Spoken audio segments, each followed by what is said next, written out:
한국에 살 때 저는 지하철을 참 많이 타고 다녔습니다. 여러분 다 지하철 타기 전에 오신 분 계신가요? 다 지하철은 타보셨죠? 네.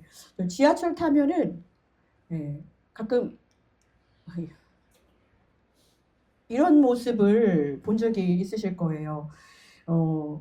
이 모습을 볼 때마다 제가 참 그 공통으로 나오는 얘기가 뭐냐면 대부분이 그 가져온 물건이 세계 시장으로 수출을 했다가 경기가 안 좋아서 아주 비싼 것을 그 당시만 해도 단돈 1,000원에 파는 그런 물건들이 많았어요.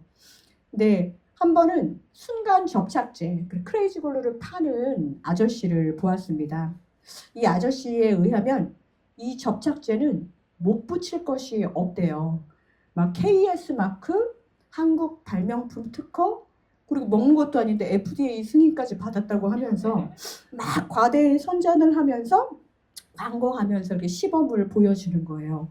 두꺼운 고무줄이 있는데 고무줄을 서로 이렇게 연결시키는 그런 일을 하는데 저는 그런 거 보는 거 되게 좋아했었거든요. 그래서 계속 이렇게 보는데 10초만 기다리면 이 고무줄이 서로가 연결이 된다는 거예요. 그러면서 이제 같이 해주십시오 할 때만 10, 9, 8 하는데 아무도 상관없는데 저는 그게 좀 도와드리고 싶어서 제가 같이 막 10, 9, 8, 7 이렇게 했거든요. 그래갖고 이제 땡 하고서는 이렇게 탁 잡아당겨 보면 이게 붙어 있어야 되는 게 원래 맞는 거예요. 두꺼운 고무줄을 연결하는데 저는 진짜 호응해드리고 절대 떨어지지 않은 땡땡땡 접착제하고 탁 하면서 고무줄을 이제 10초 후에 잡아당겼어요. 어떻게 되었겠습니까? 네. 아저씨가 1,000만 분의 한 번 있는 이 불량품이 지금 여기 있다 하면서 다시 해보겠다는 거예요. 그러기를 한 3번 반복했어요. 접착제는 붙지 않았습니다.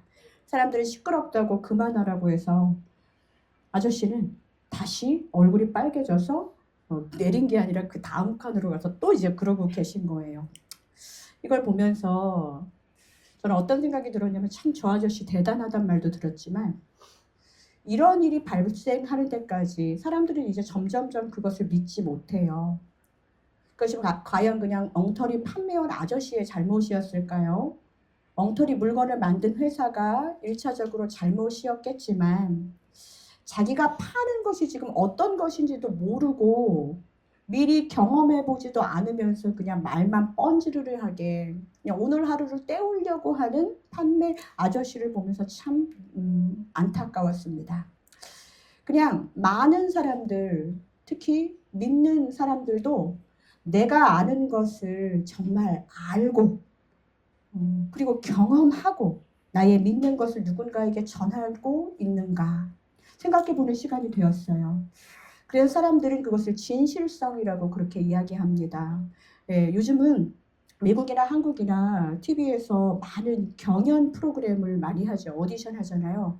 근데 노래할 때 심사위원들이 보는 게 뭐냐면 진실성이에요. 물론 그 안에 많은 좋은 것도 해야 되지만 아니 딴 사람이 똑같은 노래를 해도 어떤 사람이 하면 그 노래가 별로 감동이 없는데 어떤 사람이 그걸 부르면 막 오열하고 울고 하는 사람들이 있어요. 얘기를 들어보면 그 안에 그 노래가 나오기까지 엄청난 삶의 이야기가 있는 사람들도 굉장히 많다라는 것입니다. 우리 함께 이 아침에 열심으로 하나님을 찬양했습니다. 저는 아이아나 교회의 찬양, 기도, 또 전도가 정말 이 세상으로 울려 퍼지기를 간절히 소원하지만 그러나 그것이 그냥 울려 퍼지는 것이 아니라 진정성 있는 누군가가 그 찬양을 듣고 누군가가 그 말씀을 듣고 누군가가 그 기도를 받고 정말 진정성이 묻어나는 그런 삶의 고백이었으면 그런 소망이 있습니다. 그리고 그 찬양의 모델이 바로 오늘 우리가 읽은 본문 로마서 8장의 말씀입니다. 이 본문은 하나님의 사랑을 찬양한 바울의 찬송시입니다. 그야말로 진정성이 묻어나는 내가 경험하고 내가 만난 하나님, 내가 만난 내가 아는 하나님을 깨닫고 노래한 찬양시입니다.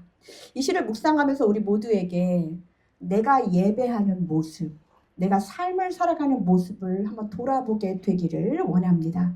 로마서 8장은 사실은 로마서에 어떤 신학자가 그런 말을 했어요. 로마서 전체를 이 웨딩 링, 이 반지라고 한다면 로마서 8장은 그 링 위에 있는 보석, 가장 반짝반짝 빛나는 그런 장이다. 왜냐? 전체의 주제가 뭐예요? 성경 안에서의 자유입니다. 자유만 나온 것이 아니라 하나님의 영이 없는 사람이 결코 자유라 볼 수 없는, 하나님의 영이 있으면 구속받은 그 사람도 하나님께 사로잡혀 있으면 인간의 모습을 보기에는 답답하지만 그것이 진정한 자유라는 거예요. 오늘 본문의 바로 앞절인 30절, 제가 읽지는 않았지만 30절에는 이런 말씀이 나와 있습니다. 우리 같이 한번 읽을까요? 시작! 또 미리 정하신 그들을 또한 부르시고 부르신 그들을 또한 의롭다 하시고 의롭다 하신 그들을 또한 영화롭게 하셨느니라. 자, 여러분 이 말씀 처음 읽는 게 아니지만 장로교를 또 소속되어 있는 우리들은 사실 이 말씀을 좀 알 필요가 있습니다. 본문에서 제가 노란색으로 표시한 동사를 한번 보세요. 미리 정하신, 그리고 부르셨다, 의롭게 하셨다, 영화롭게 하셨다. 자, 이거 그냥 바울이 맥락 없이 말하는 것이 아닙니다. 이것을 신학적 용어로 구원의 서정이라고 그래요. 켈빈의 구원의 서정이라는 거, 물론 이것은 축약 버전이지만 저를 따라하세요. 첫 번째, 미리 정하셨다, 부르셨다, 의롭게 하셨다, 영화롭게 하셨다. 이게 바로 예정, predestination이라는 이 그 예정이라는 것이 여기에서 나오는 것입니다. 구원의 서정, 바울은 맥락 없이 이 사랑의 찬송시를 노래한 것이 아니라 이 구원의 과정을 자기 삶 속에서 너무나도 많이 경험을 한 거예요. 그 마음속에 다짐으로 말미암아 내가 이렇게 하나님을 만날 사람이 아닌데 이렇게 견고하게 있는 이 모습 그대로 내가 지금의 어려움을 넉넉히 이긴다, 넉넉히 이겨야지가 아니라 이 과정을 통해서 하나님 사랑을 알고 보니까 받은 것이 훨씬 많기 때문에 내가 지금 있는 고난에 대해서 나는 넉넉히 이기느니라 라고 진정성 있는 고백을 한 거예요. 뜨거운 거 만지면서 사람들한테 괜히 그냥 강해 보이려고 안 뜨거워 하면서 이제 나중에 그거 놓칠 수 있잖아요. 그런 견디는 것이 아니라 넉넉히 이기는 거예요. 진짜 내공이 있는 분들은 여기 지금 이 손에 지문이 다 없어질 정도로 뜨거운 걸 만지셨던 분들은요, 그냥 우리가 만지는 거하고 달라요. 그렇게 하나님 은혜 안에서, 하나님 안에서 고난도 믿음으로 해석하고 그렇게 살았던 사람들, 하나님의 사랑을 너무나도 많이 경험했기 때문에 내가 넉넉히 이긴다고 했던 사람들은 고난을 당할 때 우리가 가까스로 이기다가 지다가 하는 그 정도가 아니라 넉넉히 이기느니라 그렇게 말하고 있는 것입니다. 우리가 하나님의 사랑 때문에, 하나님의 시작된 구원 계획 때문에, 이 미리 정하시고 부르시고 의롭다 하시고 영화롭게 하신 것 때문에 우리가 넉넉하게 지금 이길 수 있다는 것입니다. 여러분의 믿음의 고백은 어떻습니까?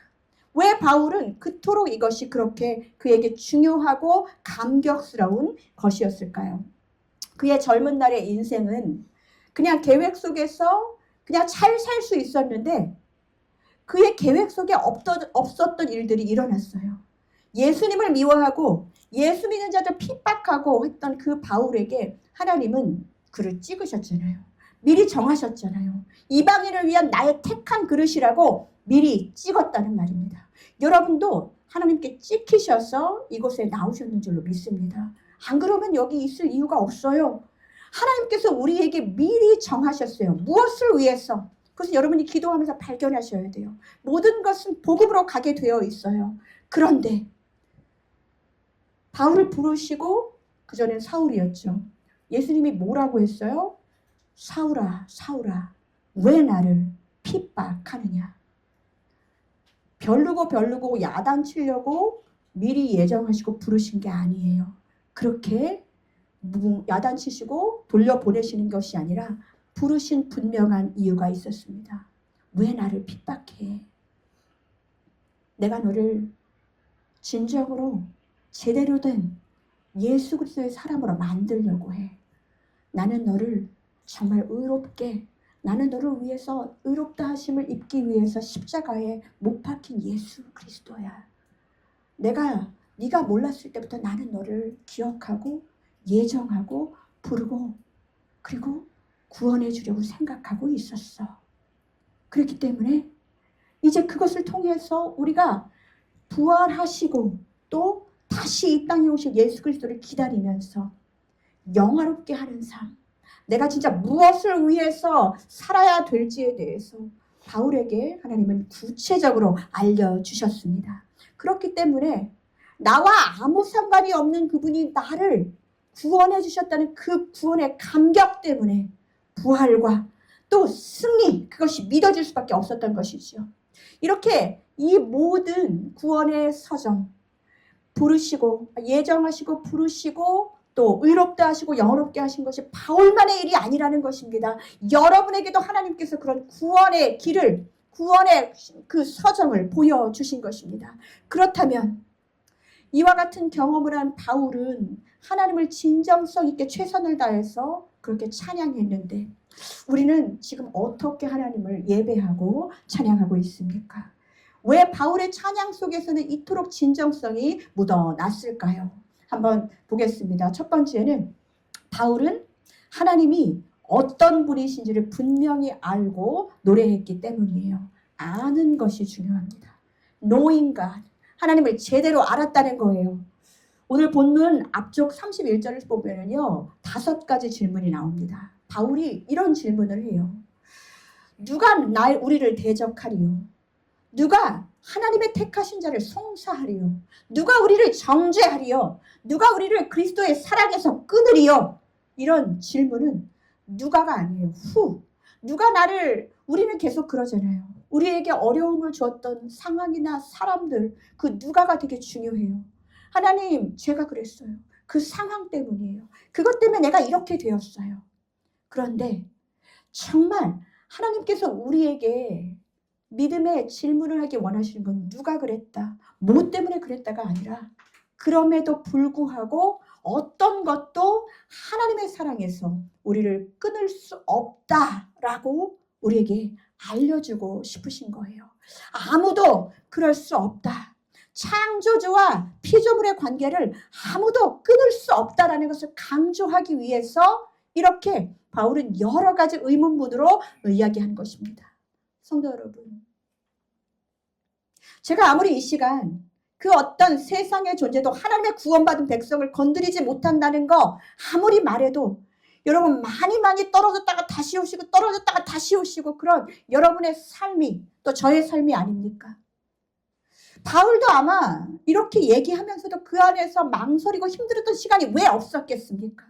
넉넉하게 이긴다는 것은 그냥 내 자신이 갖고 있는 것이 넉넉해서가 아니라 정말 압도하는 하나님의 사랑, 내가 내 고난으로 이기는 아둥바둥하는 이 나의 능력이 아닌 하나님의 사랑의 능력이 나를 덮을 때에 나를 정복하고 나를 압도해서 그것이 진정으로 하나님밖에 없다라는 것을 우리가 고백하게 된다는 것입니다. 우리는 그런 생각을 해요. 고난 속에서 그런 거 말고 우리가 영광 중에 뭔가 좀 잘 돼서 하나님의 사랑을 깨달았으면 좋겠다. 근데 우리가 긴 인생 살아봤지만 우리의 영광 속에서 하나님을 그렇게 굳세게 붙잡고 하나님이 하셨다 하면서 막 나아갔던 그런 우리들의 모습이 얼마나 될까요? 오히려 어려움 가운데서 하나님을 붙잡으면서 내가 살았던 게 기적 같고 내가 하나님을 믿고 있는 게 기적 같고 내가 하나님 안에 있다는 게 너무 신기한 그런 모습은 않으셨습니까? 여러분, 이제 여러분들 하나님한테 받은 것이 없다라고 생각하는 것이 이제 그 생각을 그쳤으면 좋겠습니다. 하나님은 나에게 맨날 어려운 순간만 주신다가 아니라 우리가 발견해내야 돼요. 압도하는 하나님의 사랑, 아끼지 않으셨던 하나님의 사랑, 하나님이 세상을 이처럼 사랑하사 독생자를 주셨으니 아무리 그 말씀을 해도 내 안에 부딪힘이 없으면 하나님이 나한테 도대체 뭘 주셨는지를 알지 못하면 그분이 나를 위해서 압도한 사랑을 주셨는지 아끼지 않으셨는지 우리는 알 수가 없어요. 그런데 말씀을 우리에게 계속 말하고 계십니다. 32절의 말씀을 우리가 같이 한번 읽겠습니다. 32절입니다. 네, 같이 읽겠습니다. 자기 아들을 아끼지 아니하시고 우리 모든 사랑을 위하여 내주시니가 어찌 그 아들과 함께 모든 것을 우리에게 주시지 아니하겠느냐. 자, 하나님께서 우리에게 주신 것은 아들이었어요. 그런데 그는 그분 하나님과 본체이시나 하나님과 동등됨을 여기지 아니하시고 이곳에 오신 분이십니다. 무슨 말이냐? 나 자신 하나님은 모든 것을 주신 거예요. 아들 하나 준 것이 아니라 모든 것을 아끼지 않으셨다. 그리고 모든 사람을 위하여 내 모든 것을 내어 주셨다. 어떻게 하면 이것이 믿어질까요? 지금 이 말씀 우리 붙잡고 성령 하나님 저에게도 여기에 감동을 주십시오.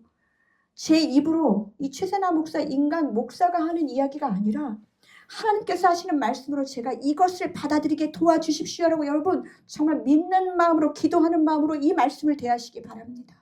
우리를 모두를 위해서 내주신 이가 어찌 아들과 함께 모든 것을 우리에게 주시지 아니하겠느냐 바울이 이야기하고 있습니다. 아끼지 않았다는 것입니다. 하나님은 우리에게 아끼지 않는 분이라는 거예요. 여러분 그런데 우리는 하나님께 우리의 전부가 아닌 우리의 일부를 드리면서도 아낄 때가 많아요. 우리도 아끼지 않는 것이 있죠. 내가 별로 중요하지 않은 거 이거 가져 하고 줄 수 있습니다. 문제는 정말 아깝고 내가 정말 나누기 힘든 거 그것을 기꺼이 하나님을 위해서 내어드릴 수 있는 아낌없는 사랑 그것이 우리에게 있느냐는 말이에요.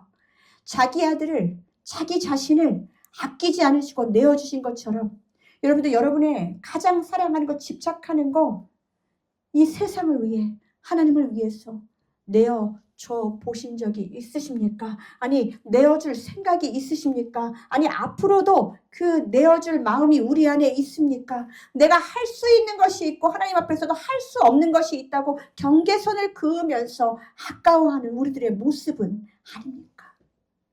예배의 모습 속에서도 우리는 여전히 우리의 가장 소중한 것 하나님께 아까워하면서 드리지 못하는 게 있어요.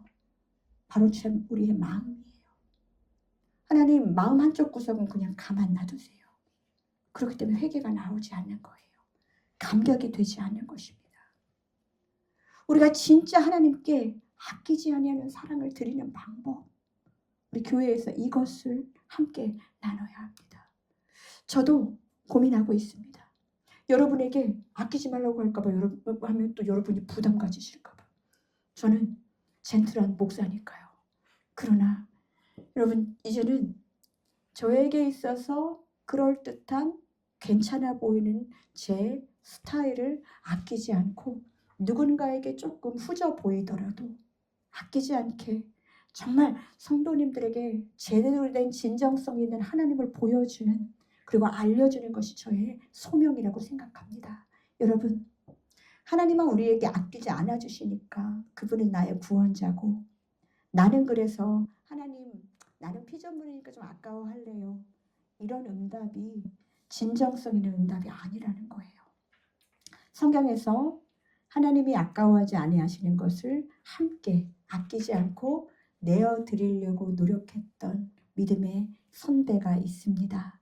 여러분 아시죠? 오늘 우리 뉴스 아이들이 아브라함에 대해서 배울 거예요. 내가 내 아들, 내 독자라도 내게 아끼지 아니하였으니 이제야 내가 하나님을 경외하는 줄을 아노라. 그렇게 하나님이 말씀하셨잖아요. 인간에게도 하나님을 사랑하면 아끼지 아니하는 사랑할 수 있다는 거예요. 여러분 뭐가 그렇게 아까우십니까?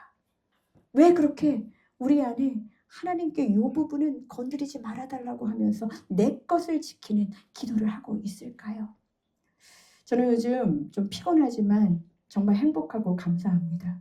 예, 저에게 있어서 제가 이렇게 키가 안 큰 이유가 저는 그 생각하는 거 되게 좋아해서 밤에 잠을 자는 사람들을 굉장히 이상하게 이해를 못했어요. 그때 잠이라도 좀 푹 자놓을 걸. 근데 여전히 저에게는 이렇게 제 나름대로 막 생각하는 그냥 제 세계 안에서 저의 생각을 하는 시간이 되게 소중하고 좋아요. 그런데 감사한 거는 요즘은 매일 새벽 기도에 성경 공부에 막 이러다가 보니까 제가 생각하는 시간, 나를 생각하는 나의 막 공상과 망상의 나래를 펼치는 그 시간까지도 하나님 말씀을 읽지 않으면 안 되는 시간으로 하나님 그렇게 변하게 해주셨어요. 여러분의 시간, 여러분의 생각, 여러분의 마음 안에 저는 목사라서 그런 일들을 그냥 마주할 때 그냥 순종하면서 할 수밖에 없는 시간이다. 이렇게 생각하면 이 예배는 끝나지 않을 거예요. 여러분들 결단하셔야 돼요. 여러분의 삶에 하나님 이 부분만은 안 돼요 하면서 헌신하기를 꺼려하고 제가 정말 진정성이 있으려면 알아야 된다고 하는데 그래서 여러분들 어떻게 하세요? 저는 잘 몰라서 몇십 년 동안 모른다는 말만 하시는 거예요. 하나님을 제대로 아시려면 말씀 안에서 성령 하나님의 그 인도하심 따라서 말씀하시는 하나님의 말씀을 들으려고 노력해야죠. 우리의 자녀들이 왜 내 말을 안 들어요? 이해하지 않으려고 아예 귀를 듣는 척하기 때문입니다. 여러분 우리 안에 진정성 있는 말씀, 진짜 말씀을 아는 거, 내가 가장 소중한 것이 무엇이냐? 하나님의 말씀을 제대로 아는 것부터 시작됩니다. 여러분 아브라함처럼 내 마음을 주님께 드려서 내가 지금 내 마음을 다해 하나님을 알기를 원합니다 하면서 진정한 하나님의 친구 되는 은혜를 누리시기를 간절히 축복합니다. 두 번째입니다. 바울은 찬양 속에서 지금 진짜 진정성을 볼 수 있는 것은 뭐냐? 자기가 경험한 하나님을 노래했기 때문이에요. 자, 35절 말씀 보겠습니다. 누가 우리를 그리스도의 사랑에서 끊으리요? 환난이나 곤고나 박해나 기근이나 적신이나 위험이나 칼이랴. 이렇게 노력했을 때 바울이 그냥 이 환난이나 곤고를 열거한 것이 아닙니다. 이거 다 바울이 당해본 거예요. 고린도후서 11장에 바울의 고색 이야기가 여기에 다 나와 있어요. 환난과 고난은 같은 말입니다. 얼마나 매를 맞았는지 몰라요. 예수 믿는다고 복음 전한다고 매 맞았습니다. 곤고가 뭔가요? 곤고라는 것은 헬라어로는 행동이 제한된 상태를 말해요. 아무것도 운신할 수 없는 거예요. 내가 죽을지 살지도 모르겠어요. 누군가에 의해서 내 인생이 좌우되는 것. 여러 번 목말랐고 여러 번 굶주렸습니다. 적신이 뭐예요? 헐벗었다라는 말입니다. 디모데후서 4장에 보면은 내가 추우니까 내 들어와 있는 가보의 집에 가서 내 겉옷 좀 가져다 달라고. 이런 이야기까지 할 만큼 바울은 입는 것조차 변변하지 못했어요. 우리가 봤을 때 하나님의 사랑이 끊어진 것 같아요. 그런데 말합니다. 누가 우리를 그리스도의 사랑에서 끊으리요? 여러분 환난, 곤고, 박해, 기근 이걸 외우는 게 중요한 게 아니라 여러분의 삶에서 경험한 하나님이 어떻게 인도하셨는지 이것을 발견해야 된다는 것입니다. 여러분 해발 7028m 높이의 코스클락이라는 곳에 영하 22도에서 30도 이하의 살인적 추위에서 죽음의 지대에 등정한 한 사람의 사진을 본 적이 있습니다. 높은 산 정상에서 사진을 찍었는데요. 대부분은 두 손을 이렇게 번쩍 들고 사진을 찍는데 이 사람은 손을 주머니에 이렇게 넣고 사진을 찍었어요. 제가 예전에 그것을 보면서 굉장히 좀 버릇이 없는 사람인가? 등산한도 저렇게 태극기 해놓고 왜 저렇게 했는데 그분의 이름이 김홍빈이라는 분인데요. 그분의 사진을 보니까요. 네, 손이 보이시나요? 처음부터 그가 손가락이 없었던 것은 아니었어요. 산을 오르면서 탈진과 고산증, 무의식 상태까지 오면서 나중에 구조대에 열흘 만에 깨어났는데 이 동상으로 인해서 모든 손가락을 다 잘라냈습니다. 이분은 얼마 전에 돌아가셨는데요. 이분이 다시 깨어나서 한국으로 돌아와서 아무것도 할 수 없을 때 자살 기도를 하려고 방황을 했다고 해요.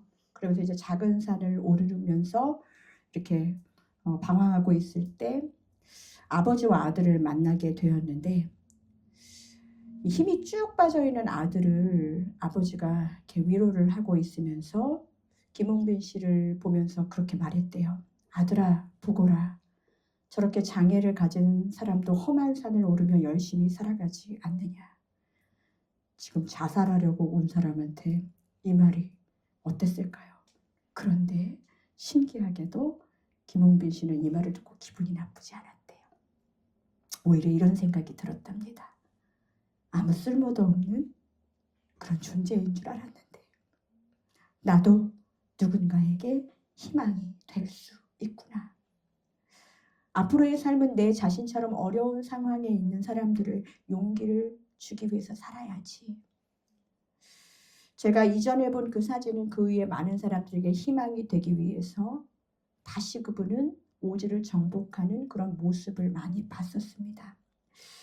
여러분, 우리는 좋은 모습으로 누군가의 본이 되려고 하는데요. 우리의 영광과 지난날의 화려한 이력과 지금의 화려한 모습들이 그것만이 하나님의 꼭 좋은 찬양의 소재가 될 수 없다는 것. 하나님은 정말 원하시는 것은 무엇이냐? 연약함 중에도 하나님의 승리를 찬양하는 믿음의 사람들의 예배와 기도와 찬양을 더 기뻐 받으신다는 것입니다.